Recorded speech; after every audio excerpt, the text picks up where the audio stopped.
as I've been reading, it just keeps kind of as I've been on here reading the Bible, I've been noticing more and more how it just keeps kicking me off the internet. So if you're on here watching, if you just let me know if you can hear me and if things working. It just completely kicked me off. So I'm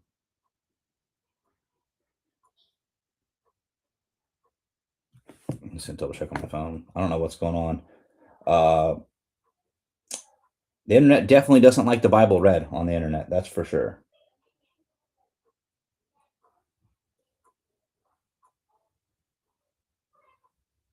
Oop, I forgot to update that. Anyway, let's see.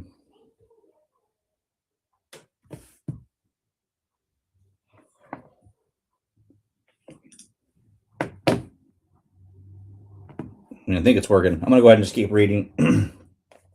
I'm on First Samuel 17, and I'm picking back up at verse 25. And I'm gonna just keep going. I'm finishing through First Samuel 22 today. So I'm reading First Samuel 10 through 22 in the New King James translation. Like I've stated previously, I'm just gonna state it again. I'm not on here to preach, I'm not here to teach. I'm literally just on here to read the word of God. So yep, they said night or 45 minutes to an hour a day, give the Lord and get through the Bible in 90 days. It's kind of the demonstration that I'm doing here. So verse 25. So the men of Israel said, have you seen this man who has come up? Surely he has come up to defy Israel. And it should be the man who kills him, the king will enrich with great riches and give him his daughter and give his father's house exemption from taxes in Israel. Then David spoke to the men who stood by him, saying, what shall be done for the man who kills the Philistines and takes away the reproach from Israel? For who is this uncircumcised Philistine that he should defy the armies of the living God? And the people answered him in this manner, saying, so shall it be for the man who kills him. Now Eliab, his older brother, heard what he spoke to the men, and Eliab's anger aroused against David and said, why do you come down here? And with whom have you left the few sheep in the wilderness? I know your pride and your insolence of your heart, for you have come down to see the battle. And David said, what have I done now? Is there not a cause? Then he turned from him toward another and said to the same thing. And all these people answered him as the first ones did. Now the words which David spoke were heard, and they reported them to Saul, and he sent for him.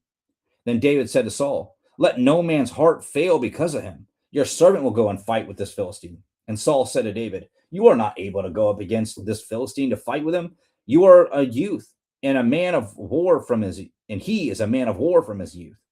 But David said to Saul, your servant used to keep his father's sheep. And when a lion or a bear came and took a lamb out of the flock, I went out after it and struck it and delivered the lamb from its mouth. And when he aroused against me, I caught it by its beard and struck it and killed it. Your servant has killed both lion and bear, and this uncircumcised Philistine will be like one of them, seeing that he has defied the armies of the living God. Moreover, David said, the Lord who delivered me from the paw of the lion and from the paw of the bear, he will deliver me from the hand of this Philistine. And Saul said to David, go, and the Lord be with you. So Saul clothed David with his armor. He put his bronze helmet on his head, and he also clothed him with a coat of mail. David fastened the sword to his armor and tried to walk, for he had not tested them. And David said to Saul, I cannot walk with these, for I have not tested them.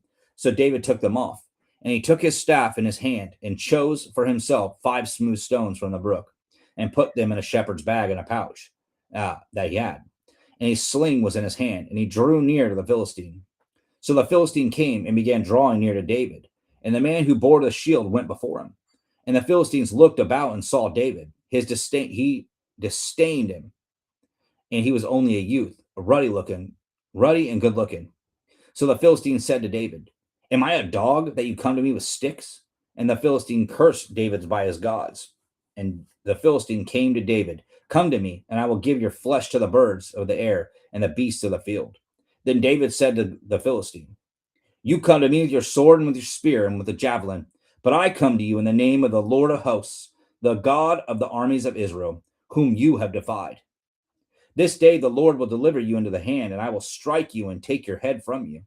And this day I will give the carcass of the camp of the Philistines to the birds of the air and to the wild beasts of the earth, that all the earth may know that there is a God in Israel.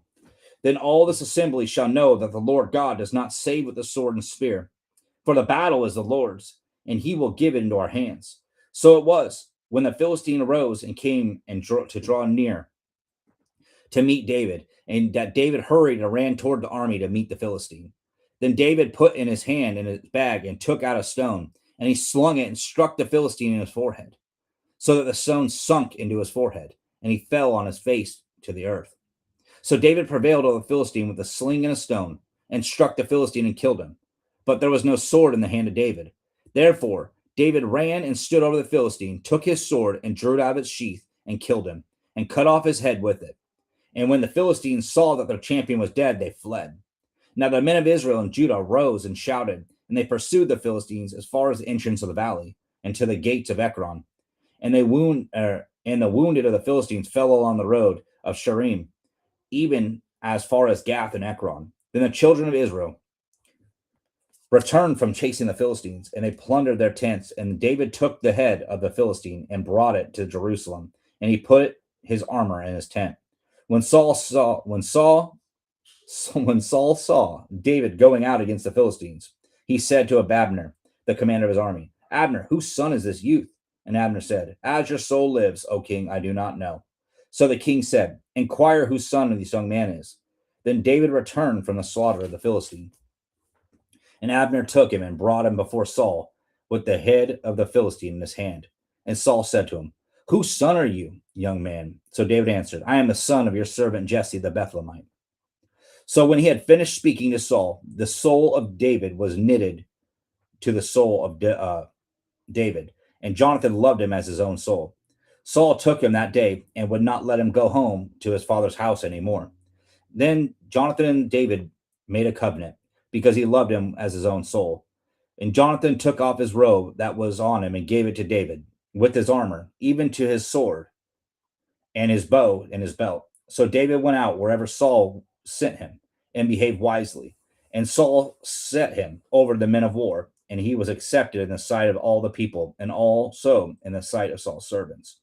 Now it happened as they were coming home, when David was returning from the slaughter of the Philistine, that the women had come out of all the cities of Israel, singing and dancing to meet King Saul, with tambourines, with joy, and with musical instruments. So the women sang as they danced, and they said, Saul has slain his thousands, and David his 10,000s. Then Saul was very angry, and this saying displeased him. And he said, They have ascribed to David 10,000s, and to me they have ascribed only thousands. Now what more can we have but the kingdom? So Saul eyed David from that day forward. And it happened on the next day that the distressing spirit came from God, or this distressing spirit from God came upon Saul, and he prophesied inside the house.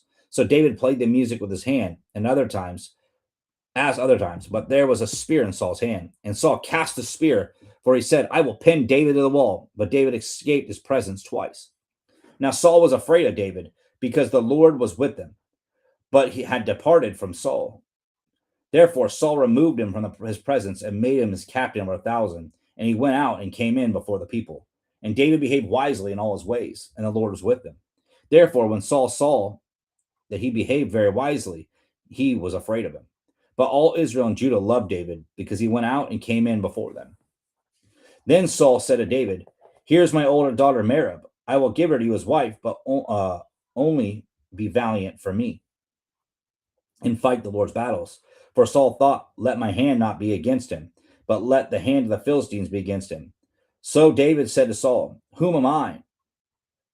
And what is my life or my father's family in Israel, that I should be a son-in-law to the king? But it happened at the time when Merab, Saul's daughter, should have been given to David, that she was given to Adriel, the Maholite, as a wife. Now Michal, Saul's daughter, loved David, and they told Saul, and this thing pleased him. So Saul said, I will give her to him, that she may be a snare to him, and that the hand of the Philistines may be against him. Therefore Saul said to David a second time, You shall be my son-in-law today. And Saul commanded his servants, Communicate with David secretly, and say, Look, the king has delight in you, and all his servants love you. Now therefore become the king's son-in-law. So Saul's servants spoke the words of the hearing of David, and David said, Does it seem to you a light thing to be a king's son-in-law, seeing I am poor and lightly an esteemed man? And the servants of Saul told him, In this manner David spoke. Then Saul said, "Thus you shall say to David, the king does not desire any dowry but 100 foreskins of the Philistines, and to take vengeance of the king's enemies." But Saul thought to make David fall by the hand of the Philistines. So when his servants told David these words, it pleased David well to become the king's son-in-law. Now the days had not expired. Therefore David arose and went, he and his men, and killed 200 men of the Philistines. And David brought their foreskins and gave them in a full count to the king, that he might become the king's son-in-law. Then Saul gave him Michal, his daughter, as a wife. Thus Saul saw and knew that the Lord was with David, and that Michal, Saul's daughter, loved him. And Saul still was more afraid of David. So Saul became David's enemy continually. Then the princes of the Philistines went out to war, and so it was, whenever they went out, that David behaved more wisely than all the servants of Saul, so that his name became highly esteemed. So Saul spoke to Jonathan his son and to all his servants, and that they should kill David. But Jonathan, Saul's son, delighted greatly in David. So Jonathan told David, saying, "My father seeks to kill you. Therefore, please take your guard until morning, and stay in a secret place and hide. And I will go out and stand beside my father in a field where you are, and I will speak with my father about you. Then what I observe I will tell you." Thus Jonathan spoke well of David to Saul his father, and said to him, "Let not the king sin against your servant, because David has not sinned against you, and because his works have been very good towards you. For he took his life in his hands and killed the Philistine, and the Lord brought about a great deliverance for all of Israel. You saw it and rejoiced."